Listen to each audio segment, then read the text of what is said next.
¿Cuántos terrenos has comprado en tu vida, amigo? Uy, bueno, es una pregunta. Empezamos hace prácticamente 5 años y creo que ya llevamos comprados más de 80 terrenos, te podría confirmar, sí, más de 80 terrenos seguro. Ok. De distintas magnitudes, ¿no? Cosas más chicas y terrenos más grandes. Una buena parte son para los negocios también. Supongo que dentro de todo eso has comprado para proyectos personales, ¿cierto? Estás incluyendo eso. Sí, de hecho nosotros, si te acuerdas cuando te conté cómo nosotros habíamos arrancado, Ajá. empezamos comprando para nosotros. Entonces, la mayoría de los terrenos que inicialmente compramos era para nosotros. Y después, bueno, cuando la pandemia empezó a venir mucha gente a consultarnos qué hacer, dijimos, che, vemos una oportunidad ahí de armar un negocio, o sea, una compañía de servicios, ¿no? De construcción, desarrollo, para mucha gente que está generalmente en Sudamérica, Centroamérica, que están buscando sacar su patrimonio, porque, bueno, vean todos los países como charlamos siempre, ¿no? De la región, se tiraron más a gobiernos de izquierda, lo que implica bueno, que implicó que su capital ya no estaba tan seguro como antes. No solamente eso, sino la volatilidad de esos mercados, de sus monedas, ¿no? Como un valor importante, empezó a perder fuerza, por ende el valor del real estate en esos países empezó a perder mucha fuerza. Y el desgaste, las políticas, hace que nada, la inseguridad, la falta de seguridad jurídica, que es importante, ¿no? No puedes validar un contrato. Si viene una persona y te entra a tu casa a vivir, después no la podés echar si no te paga. Entonces, ante todas esas reglas, la gente toma la opción de irse, ¿no? De poner su capital en lugares mucho más seguros como Estados Unidos. Voy a tratar de ir de lo general a lo particular. A lo mejor esta pregunta es muy abierta, ¿no? Porque creo que eso seguramente empezarás por un gran depende, pero no me voy a adelantar. En el momento en que compras un terreno para bienes raíces, ¿qué estrategia usas, David? ¿Respecto a qué específicamente? ¿Cómo hago? Em, sí, o sea, claro, aquí estaría yo hablando de un terreno para desarrollar un proyecto que vas a rentabilizar, sí, no un proyecto personal, sino un proyecto de negocios. ¿Por Ok, dónde bueno, empiezas? entendí la pregunta. Primero hay que entender eh, que hay muchas categorías dentro del real estate. Entonces, eso implica que si vos no tomás una decisión de a dónde querés ir, va a ser muy difícil, porque como todo, hay mucha opción, hay muchos factores, y también depende mucho qué es lo que vos estás buscando. Tengo gente, por ejemplo, inversores que buscan rentabilidad a corto plazo y mover su capital, ¿no? Y generar rentabilidades. Es un tipo de Ajá, público. De repente tenés otro público que lo que está buscando dice, no, yo tengo mi patrimonio y quiero cuidar mi patrimonio a lo largo de los años y sí que se me vaya creciendo, pero no por moverlo, sino estando estabilizado en un activo en el cual va a ir creciendo el valor del activo a medida que pasen los años. Ese es otro tipo de inversor. Entonces, ok. ya te das cuenta que depende mucho de lo que vos estás buscando. Te cuento si querés sobre nosotros, qué es lo que nosotros hacemos y nosotros buscamos, y te puedo dar mi coordenada, por lo menos, mi experiencia sobre eso. Bueno, a ver, punto número uno, saber para dónde voy, ¿no? Saber qué es lo que quiero lograr con ese desarrollo inmobiliario. ¿Qué pasaría si quisieras comprar un terreno para construir una sola casa y tener un retorno de inversión rápido? ¿Cómo decidirías ahí una compra de un terreno? Bueno, lo más importante, primero, como dicen todos, es location, location, location. Significa ubicación, ubicación, ubicación. O sea, es muy importante la ubicación de dónde está ese terreno. Vos podés elegir un lugar como Miami, que es un lugar que sabés que Miami nunca falla. Miami siempre va a crecer. Ahora, dentro de Miami tenés distintas zonas. Zonas lujosas, tenés zonas de un sector trabajador, ¿ok? Y en base a eso vas a ir decidiendo, en base a lo que, como te dije al principio, qué es lo que vos estás buscando, qué tipo de inversión vas a hacer. Nosotros, por ejemplo, en House for You, empezamos invirtiendo y haciendo todos nuestros proyectos en Miami, porque sabemos que Miami es una ciudad que nunca falla y siempre está en crecimiento. Y de hecho los resultados nos acompañan porque todos los proyectos que hicimos dieron muchísima rentabilidad a los inversores en muy corto plazo. Ahora, actualmente nosotros encontramos como desafío ir a zonas que están en crecimiento, zonas de oportunidad en cuanto a valores de los terrenos y que estén en crecimiento exponencial. Esto significa que Miami, por ejemplo, hoy está colapsado. Hay muchísima gente que vino, tanto de América, de Sudamérica, y como gente misma de Estados Unidos, gente genuina que vino de New York, que vino de California, que vienen de otros A ver, estados a invertir en perdón, Florida. perdón, te tengo que interrumpir un segundo, David. ¿Qué quiere decir que está colapsado? Está colapsado significa que vos en una zona física tenés una capacidad limitada de construcción, la cantidad de terrenos que podés construir.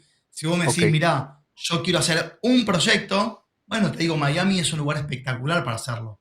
Ahora, si me decís, mirá, yo vengo para hacer 100 proyectos, te digo, Miami es complicado poder escalar ese tipo de inversión hoy en Miami. ¿Por qué? Porque necesitas conseguir 100 terrenos en esta zona, cosa que es, no digo que es imposible, pero es muy difícil. Y no solo que es difícil, sino que los valores de los terrenos, por la ley de la oferta y la demanda, están totalmente fuera del espectro de inversión, lo que el valor solo del terreno más lo que es la construcción, no termina dando el factor para lo que es una renta o para lo que es una venta. O sea, en algunos casos sí existe, pero te repito, si vas a hacer uno, dos, cinco proyectos, ahora si vas a hacer 50 o 100, ya no te sirve en sí Miami.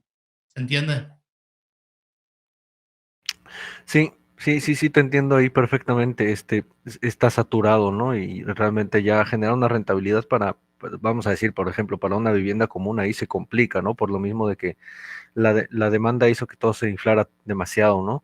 Me voy a regresar a la pregunta que te había hecho, ¿no? Si una persona quiere un solo terreno para una casa, ¿no? Y tener una rentabilidad rápida, ¿sí? ¿Cuál crees que, además de la ubicación, crees que hay otro factor que debería considerar? Sí, sí, obviamente. Lo más importante, una de las cosas más importantes que tenés que considerar es la capacidad de salida que tiene el activo donde vas a entrar. Si yo te Ok. digo, che, te voy a dar un terreno regalado y construcción barata, pero está en la mitad del campo donde no se lo vas a poder vender a nadie, ahí ya tenés un problema. Entonces, cuando vos pensás un negocio o pensás una inversión en real estate, tenés que pensar no solo la entrada, es decir, la oportunidad que tenés al comprar un terreno, tanto como la salida, porque si vos compras barato pero no podés salir, perdiste tu capital, perdiste todo. ¿Se entiende? Entonces, por ejemplo, una de las cosas, nosotros, te cuento así una experiencia personal, qué es lo que nosotros hacemos. Nosotros, por ejemplo, todo lo que son inversiones de activos de construcción, ¿no? De real estate, para tenerlo para renta, los hacemos aquí en Miami. ¿Por qué? Porque sabemos que la renta acá nunca falla.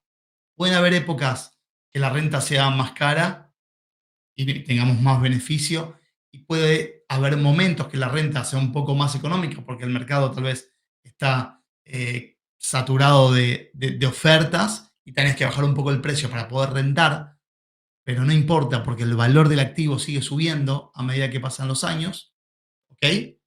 Y al final terminás ganando. ¿Se entiende? Entonces ahí sí tenés una apreciación del valor y vos vas a terminar ganando cuando vendas el activo, sea en 2 años, 3 años, 50 años, lo que sea, no importa. Ahora, en zonas que yo te comenté recién, que estamos haciendo los proyectos de volumen, ¿okay? Que son zonas en crecimiento, nosotros en este momento lo que estamos haciendo es construcción y venta. O sea, hacemos y salimos, hacemos y salimos. Entonces, esto logramos que el inversor dé la vuelta rápido. Todos los años tenga de vuelta su capital con su ganancia, así vamos entrando y saliendo. ¿Por qué? Porque todavía en esas zonas no tenemos comprobación de que la renta puede generar como que el bien pueda tener más valor a medida que pasen los años. Probablemente pase, solamente que nosotros estamos en otro esquema de negocios en esas zonas, de entrada y salida más rápidos. Seguramente habrá gente que compra y que dice yo los tengo para rentar y esperaré 20 años y ese valor 99,9% que va a aumentar de valor, que va a ganar. Solamente que ya es una cuestión de riesgo, ¿se entiende? Aquí en Miami no hay riesgo. O sea, en todos lados hay riesgo, pero digo, en Miami el riesgo es mucho menor que en zonas que están en crecimiento, porque Miami es un lugar que existe hace muchísimos años, que es conocido en todo el mercado, que tiene su seguridad del mercado, que está, tiene su apreciación y su valoración, no solo por la gente que viene a invertir, sino por la gente que viene a trabajar acá. Ok, a ver, actualmente están invirtiendo en varios terrenos en Lehigh, ajá, que está ahí Correcto. bien cerca de Zona Fort oeste de Myers. Florida, exactamente. Así es. Y Fort Myers fue o es una de las ciudades que en los últimos años tuvo una explosión tremenda en términos de bienes raíces en los últimos años. Ajá. Entonces mi pregunta sería, ¿no? Porque tú dices, bueno, están probando ir a lugares donde hay un muy rápido crecimiento, porque eso este, em, te permite asegurar, ¿no? Que va, supongo que una de las cosas que estás considerando es que entonces tienes una salida rápida garantizada. ¿Por qué se fueron a Lehigh y no a Fort Myers, David? Bueno, a ver, Lehigh está dentro de lo que sería el condado de Lee, que también está Fort Myers. Normalmente lo que pasa siempre en este tipo de ciudades es que tenés ciudades centrales, como en este caso Fort Myers, ¿ok? Que son ciudades donde va la mayoría de la gente. Es como que yo te diga, viniste a Miami y te vas, no sé, a Fort Lauderdale, o sea, te vas a lugares un poquito más alejados de en sí el centro de Miami, ¿se entiende? Entonces lo mismo pasa en Fort Myers. El centro comercial donde la gente se mueve como ciudad es Fort Myers. ¿Ok? Ahora, el sector trabajador o gente que mucha gente le gusta vivir en las afueras de la ciudad porque no aguanta ni el tráfico ni estar en los lugares donde trabajan, se van a las afueras. Esto es a 15 minutos de Fort Myers, no es que estás hablando de una hora de diferencia, o sea, es en las afueras y generalmente se repite un patrón, lo mismo que pasó en Naples, que está un poquito más al sur. Naples era una ciudad donde vivía mucha gente, o sea, de alto poder adquisitivo, que viven obviamente, y también había un sector worker, entonces de repente se estaba dividido entre Naples Norte y Naples Sur, ¿no? Ahora, Naples Sur también se convirtió en lujoso, entonces la gente que estaba viviendo ahí, los trabajadores, se tienen que ir. No todos, obviamente, hay gente trabajadora viviendo en esos lugares que están hace muchos años viviendo ahí, pero hay mucha gente que vino a trabajar nueva porque todas las ciudades crecieron, todas estas ciudades crecieron, como dijiste vos. Fort Myers es así como Tampa, como Miami dentro de Florida, o Orlando, son lugares que después de la pandemia crecieron de forma exponencial. Esto significa que no hay ningún recurso que esté preparado para recibir tal magnitud de gente, tanto turista, tanto de gente para vivir, y así también el sector trabajador, que es el que le da los servicios a toda la gente que viene a pasear o a vivir. Entonces tienen que buscar suburbios en los alrededores para poder vivir.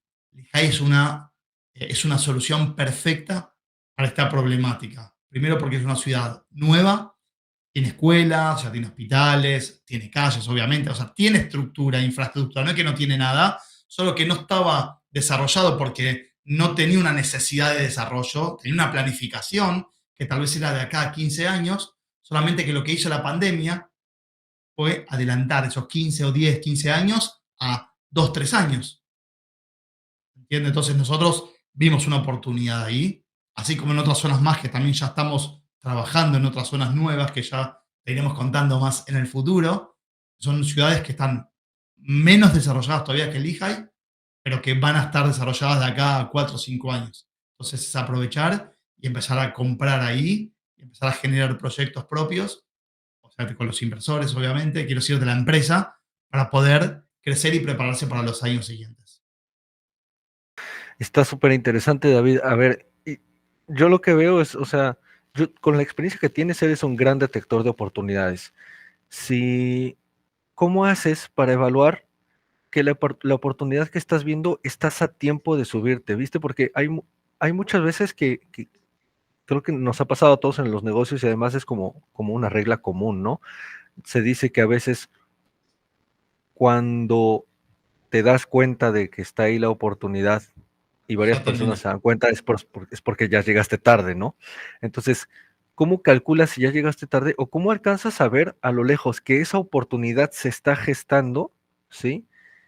Y que verdaderamente vale la pena tomar acción ahí, ¿no? Porque bueno, cuando está gestándose y todavía no es una comprobación del mercado, pues hay un riesgo, ¿no? Entonces es como que Exactamente. ese juego de la decisión, ¿cómo tomas esa decisión?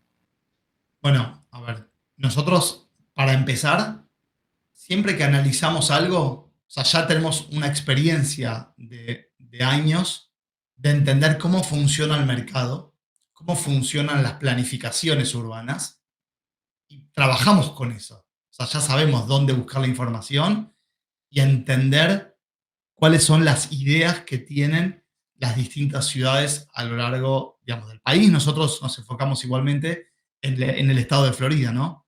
Pero tenemos nuestros lugares que nosotros vamos viajando, vamos hablando con gente, vamos conociendo gente, vamos metiéndonos en las planificaciones y ahí vamos estudiando qué se va a necesitar.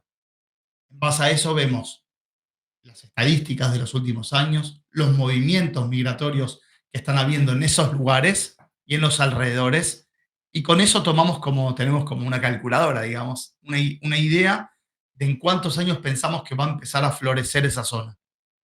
¿Ok?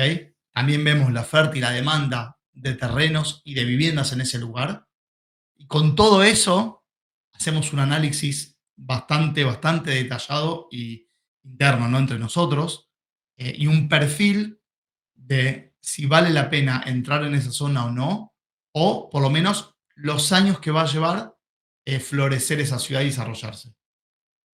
Y en base a eso, decimos, bueno, listo, vale la pena comprar, podemos comprar, o si no, mira, este lugar va a tardar X cantidad de años, nosotros hoy preferimos entrar en esta otra ciudad que está creciendo mucho más rápido. También es importante la vorágine en cual está creciendo, o sea, la velocidad en la cual está creciendo. Hay ciudades que pueden tener una planificación de acá a 10 años que viva X cantidad de gente, pero vas viendo que una va creciendo más rápido que otra por distintos factores, ¿no? Porque también vienen empresas multinacionales o empresas nacionales, pero muy grandes que se posicionan en esos lugares, y eso ya sabes que te va a traer una alta demanda de distintos servicios, así como viviendas, como hospitales, como escuelas, como estaciones de servicio, como plazas comerciales. O sea, ahí hay un general de muchos servicios para hacer. O sea, nosotros nos dedicamos específicamente a lo residencial. Pero hay gente que se dedica a lo comercial, o hay gente que hace estaciones de servicio, y está mirando exactamente lo mismo que nosotros, obviamente desde otro ángulo, ¿no? La cantidad de vehículos que rotan por esa ciudad, la cantidad de gente para los hospitales, la cantidad de gente que compra, de qué clases sociales la gente que está en esa ciudad, de qué países vienen esa gente, porque, por ejemplo, si vos tenés gente que viene de Centroamérica o de México, de Sudamérica, es distinto los servicios que vas a poner, la gastronomía que vas a poner, cambia. Entonces, eso es más que todo lo que nosotros analizamos. Tenemos como un listado de 4 o 5 ciudades que vamos analizando en paralelo y hacemos como un ranking de la que más rápido está creciendo y la que más rápido tenemos que entrar, porque ya estamos ahí, a la que tenemos más tiempo para decir, bueno, parte 2, parte 3, parte 4, parte 5. Y ahí tenemos como una planificación interna nosotros también de cómo vamos a ir moviéndonos en cuanto a la cantidad también de construcción que vamos a hacer en cada lugar. También eso lo planificamos. Eh, yo me imagino que se me haría muy evidente que también estas decisiones tienen mucho que ver con lo que vas platicando con personas. ¿Hubo alguien en particular que les abriera los ojos a Lija y hubo alguna persona que te dijo, mira, David, es por acá, o que te mostrara algún punto clave, o fue algo que descubrieron ustedes solos? Nosotros, en realidad, te voy a hacer una confesión que juega en contra mía, Bueno, porque en voy a ser realidad, voy a ser como sacerdote católico ahora, me vas a confesar todos tus pecados. me voy a Sí. confesar, no sé si todos, pero por lo menos este. Yo estamos en 2023. Nosotros en el 2020 pasábamos con Martín mucho por esa zona, por Lehigh, porque íbamos de repente a Orlando, a distintos lugares a movernos también para obras. Y siempre decíamos, che, tenemos que entrar acá para invertir. Y veíamos y habían terrenos realmente súper económicos. Pensá que nosotros hoy estamos comprando terrenos de 20.000 $20.000 un terreno, pero hace 2, 3 años salía 5.000. ¿Se entiende? Estás hablando de una diferencia de 5, 10, 15, 20 por 400%, ¿entendés? De rentabilidad, el que compró en ese momento, que tenía terrenos en ese momento, a hoy. Y ahora ya están vendiendo en 30.000, 40.000. Eso implica que el valor de la vivienda también va a aumentar.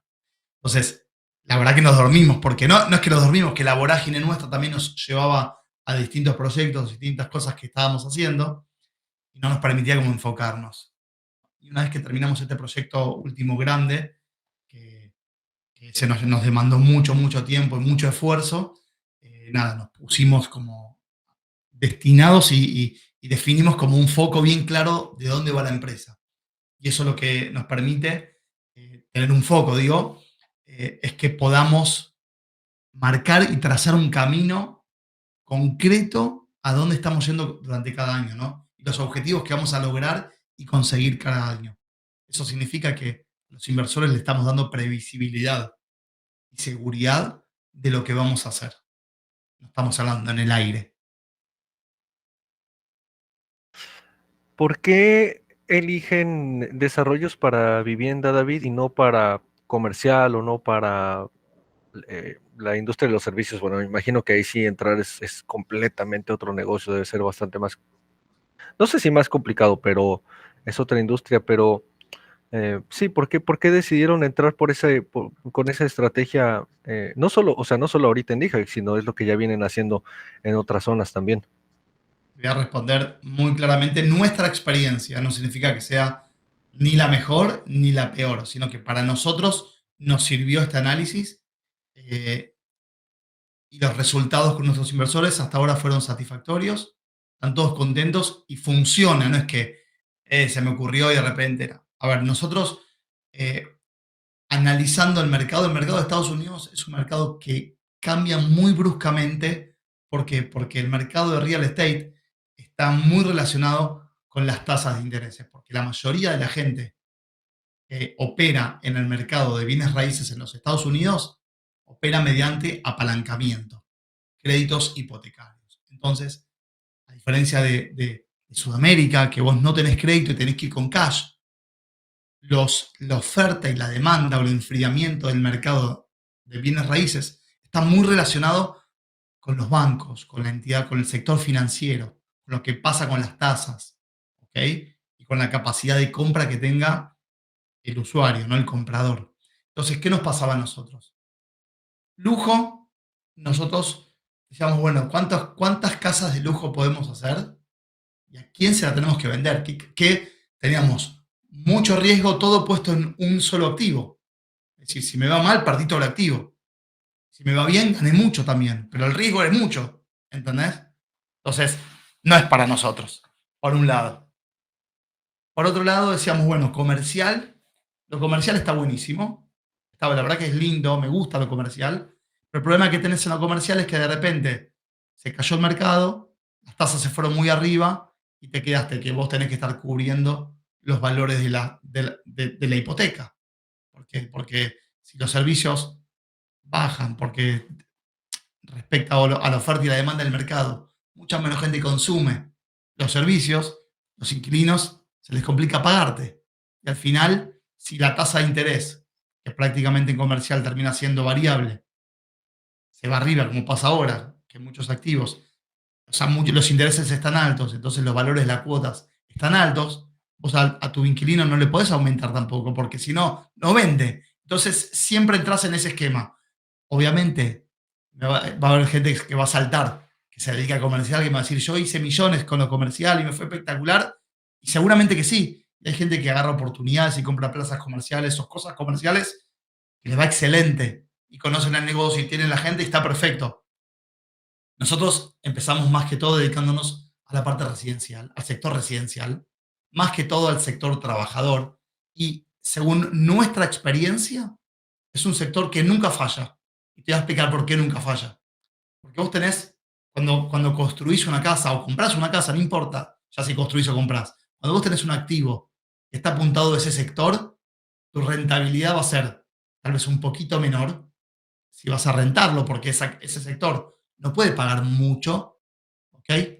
Pero a diferencia de otros, vos acá tenés dos opciones. Si las tasas de intereses están bajas, ¿ok? Significa que mucha más cantidad de gente puede comprar una vivienda, o sea que vos podés aumentar tu precio, porque vas a tener mucha más demanda del activo.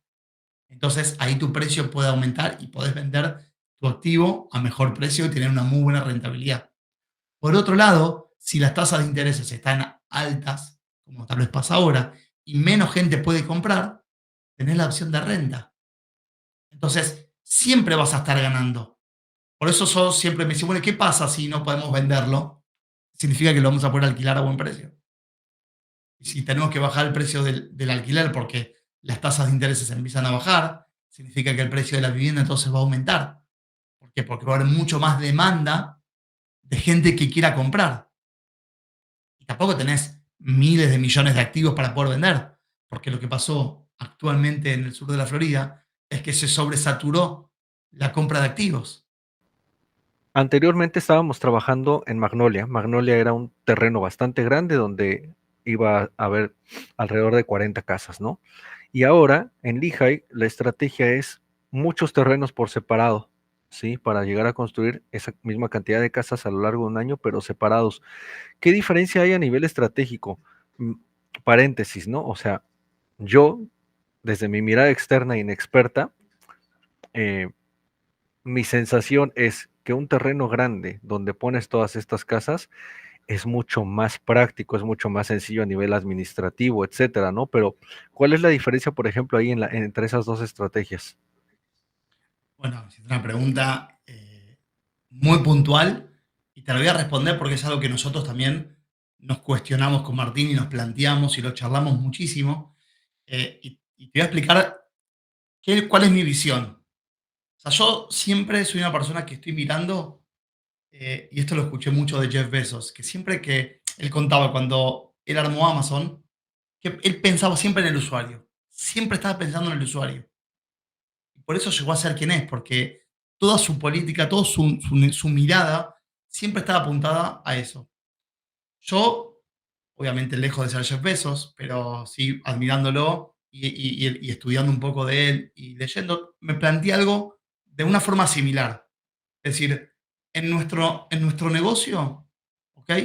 Mi mirada tiene que estar apuntada al inversor. El inversor es quien nos acompaña, quien nos da su apoyo, obviamente su capital.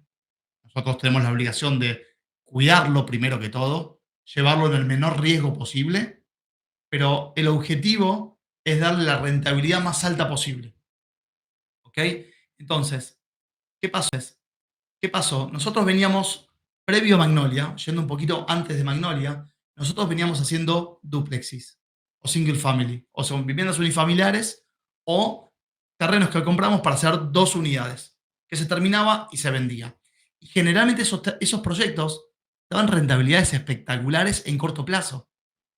Ahora, cuando entramos en Magnolia, al principio las rentabilidades estaban estimadas buenas también, pero ¿qué pasó?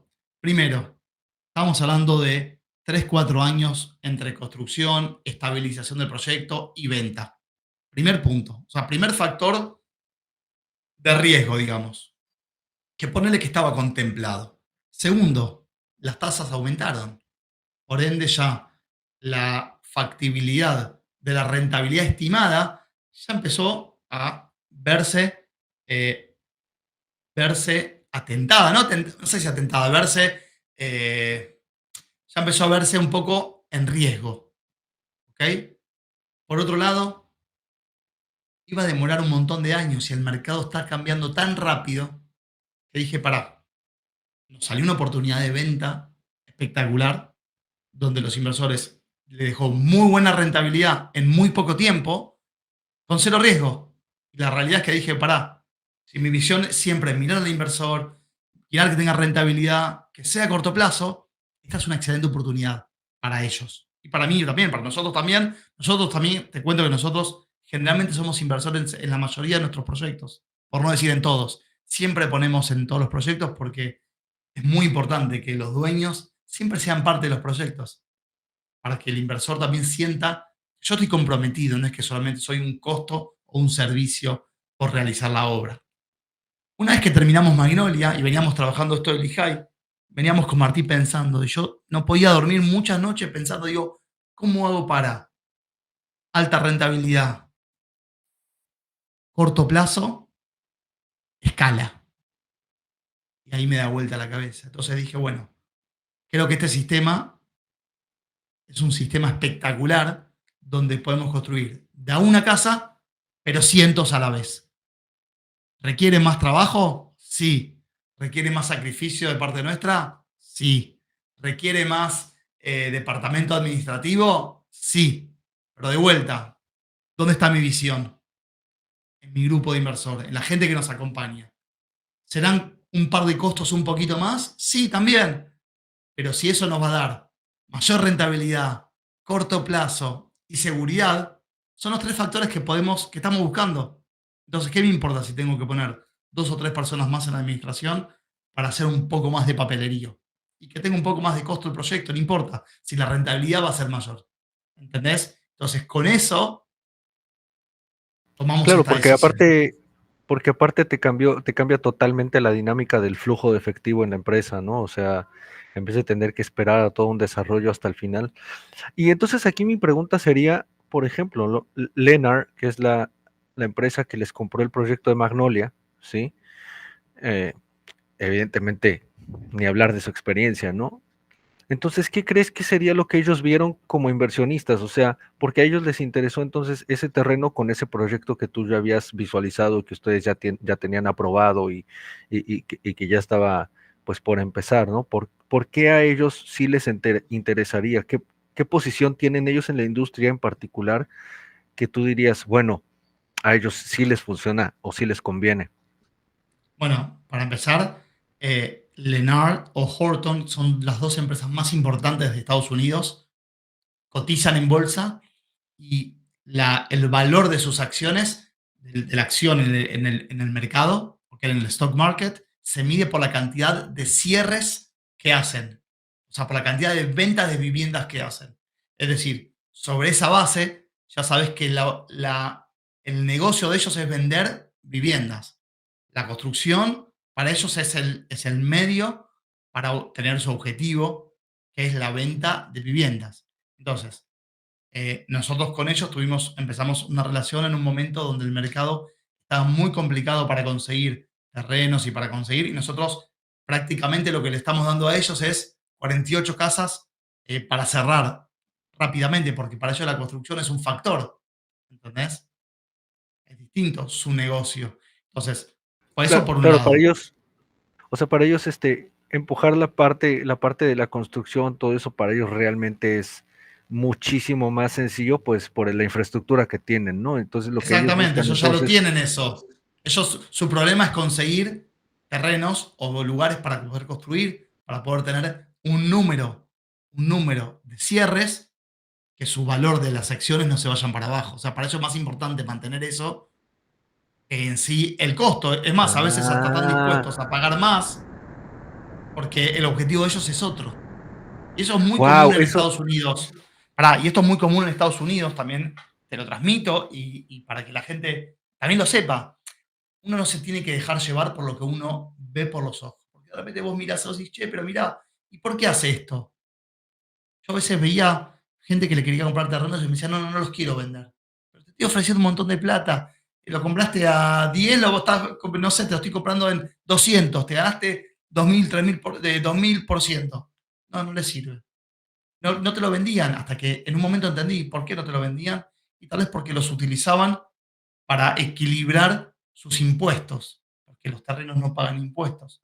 Entonces, tal vez tenían un negocio que les generaba un cash flow tremendo en otro rubro, en lo que hagan, y los terrenos les terminaban sirviendo para equilibrar. Entonces, si los vendía, tenía que pagar mucho, mucho impuesto.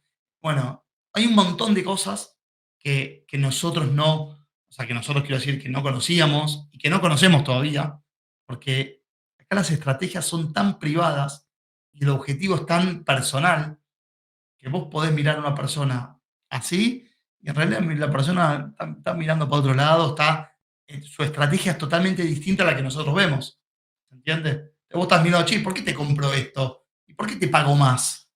No sé, y vos decís, no, no sé, tontos no son la empresa dentro de las primeras dos empresas más grandes de Estados Unidos. No creo que sean tontos. Sin embargo, tienen una necesidad que cubrir y esa necesidad vale más en sí que el activo que están comprando. Es como que yo te Claro, diga, che, ¿por qué el contigo, Lehigh yo no estoy pagando un terreno 5.000 o 10.000 como se pagaba antes? Bueno, porque yo estoy buscando un negocio a gran escala, yo estoy dispuesto a pagar más porque mi negocio es hacer un volumen. Es lo mismo en distintos niveles.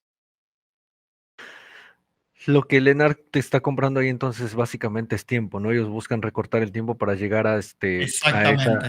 a esos, sí, esos objetivos, pero en un mercado también en la bolsa, otro tipo de inversionista. Es un juego muy interesante, definitivamente, Claro. Ellos y para el como, 2024, ellos para el 2024 tienen que tener una X cantidad de viviendas vendidas. Implica que para tener viviendas vendidas, las tenés que tener disponibles, construidas, aprobadas. Entonces, todo lo que te sume a ese objetivo final, les es negocio. Obviamente tampoco van a hacer cualquier cosa porque no van a quedar en pérdida. Pero dentro del promedio, de lo más barato, lo más caro, un intermedio, tal vez ellos en este caso estuvieron dispuestos. Puede ser que en un año hablas con ellos y tienen sobre viviendas y te dicen, no, no, no te pago ni en pedo eso. ¿Entendés? No te lo pagan. O sea, es una oferta y demanda del mercado. Capitalismo eh, salvaje. totalmente, sí, sí, sí, híjole, David, no hay manera, o sea, definitivamente no hay manera de que en una sola grabación, en un solo podcast, te pueda seguir preguntando acerca de No, terrenos, o sea, pero porque podemos seguir en la claramente, semana, martes, yo, seguimos con más yo, cosas, hay un montón para hablar. sí, sí, no, y está buenísimo, o sea, la gente que escuche esto, si presta atención, la gente que está empezando en el mundo de los bienes raíces, híjole, se me hace que es un tesoro, ¿no? O sea, escucharte, sí, la verdad para mí tiene muchísimo valor.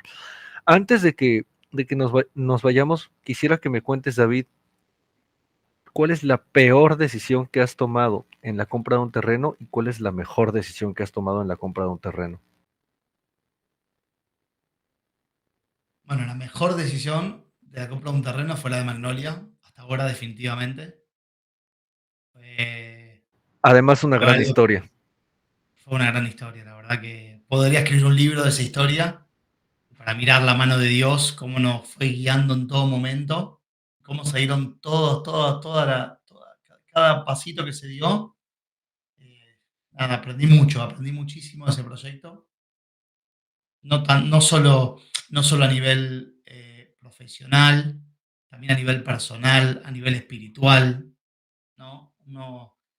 Hay momentos que son muy difíciles, que creo que para pasar, como me decía mi esposa, para llegar a niveles grandes, tenés que pasar por sufrimientos, ¿no? Es como un bebé cuando está naciendo. Si vos le contás después que va a ser, cuando van a hacer los abrazos, los besos, él está dentro de la panza y tiene que pasar el momento del parto y dice, no, para, es una guerra esto. Lo ves al nene, ya te va a pasar cuando tengas a tus hijos, si Dios quiere, los ves todos hinchados, inflamados, los ojos, todos rojos, claro, de haber luchado como si fuera una guerra mundial. ¿Entendés? Y después, ya está. Esto es lo mismo, en un momento nosotros hicimos una guerra mundial, en nosotros mismos, en nuestros procesos, en nuestra propia persona. El- una vez escuché de Trump, de Donald Trump, en un speech que dio, que la clave del éxito es la capacidad de las personas de soportar la presión.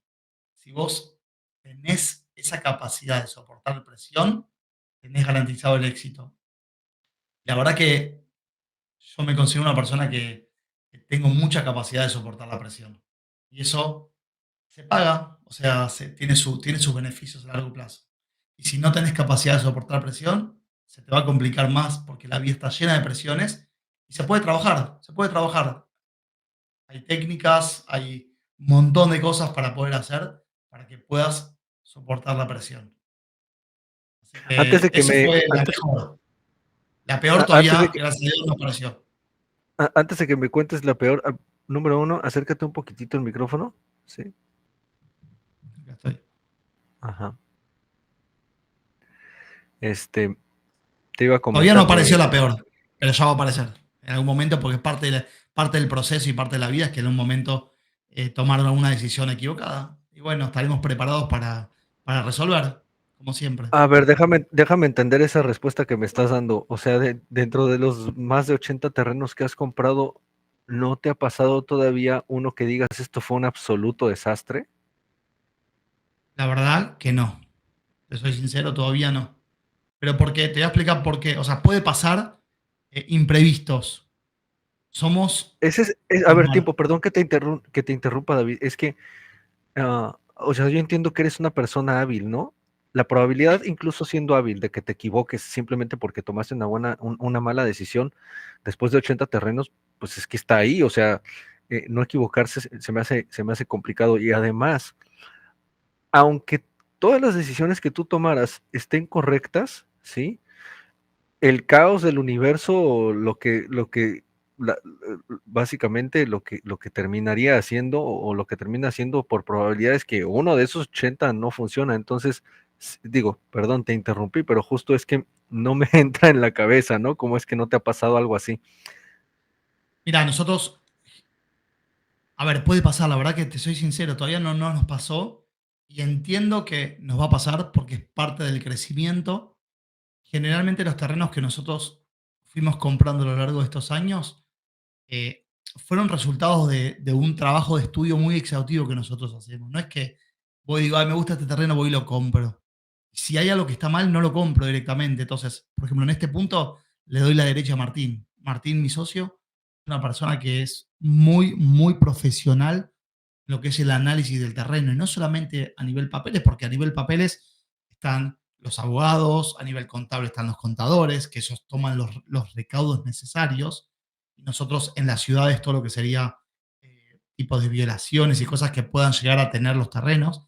Pero Martín es muy detallista en la parte física del terreno. O sea, entiende mucho lo que son elevaciones, si existen wetlands, que son lugares inundables. O sea, tenemos muchos mapas de estudio. Entonces, durante el periodo de estudio del terreno, desde que lo compras, desde que lo reservás hasta que lo compras, hacemos un trabajo exhaustivo.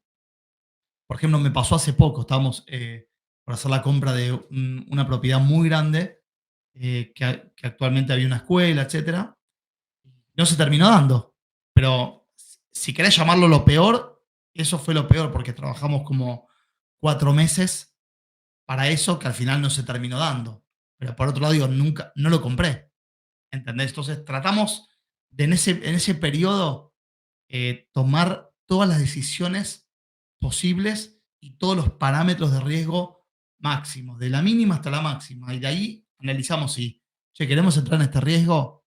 No, listo, entonces no lo compro. ¿Quiero entrar en este riesgo? Sí, entonces lo compro.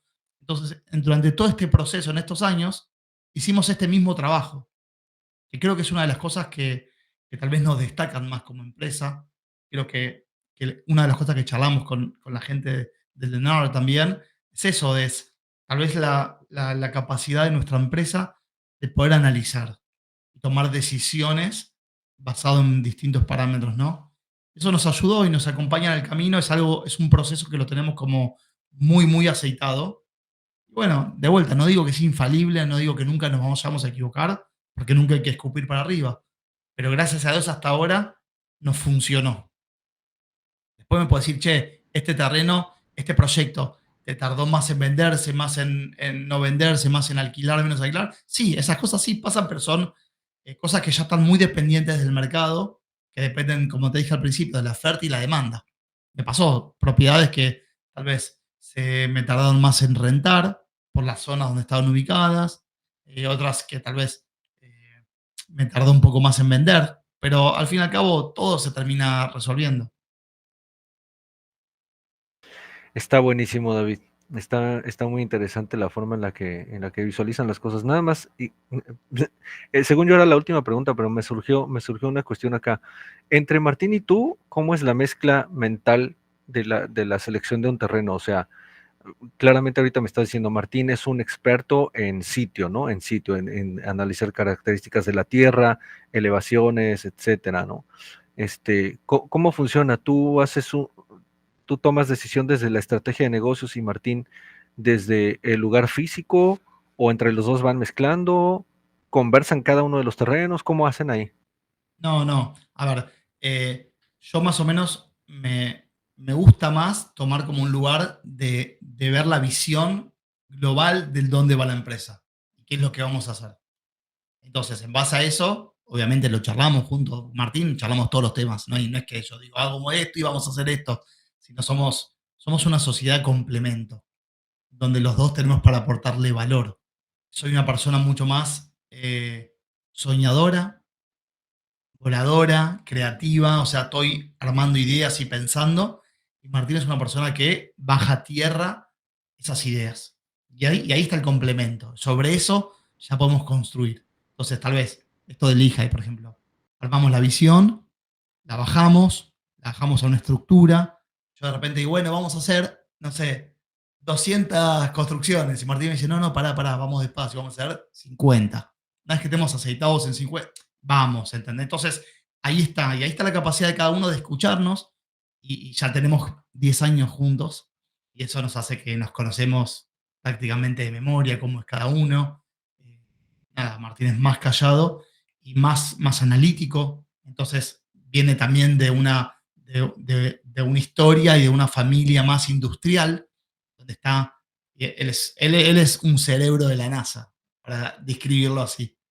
No hay no solución para él en cualquier cosa. Entonces, todo lo que planteamos, al fin y al cabo le encuentro una solución, generalmente más en lo técnico. Yo tal vez me meto más en todo lo que son las estructuras financieras, legales, contables, los procesos de la empresa, cómo va a funcionar todo, y él después está, ponemos los parámetros de los terrenos, mira, terrenos de, más que todo a nivel numérico, ¿no? Digo, mira, un terreno me tiene que salir máximo esta plata, la construcción esta plata, va a dar esta plata, se va a vender en estos valores, va a dar rentabilidad tal.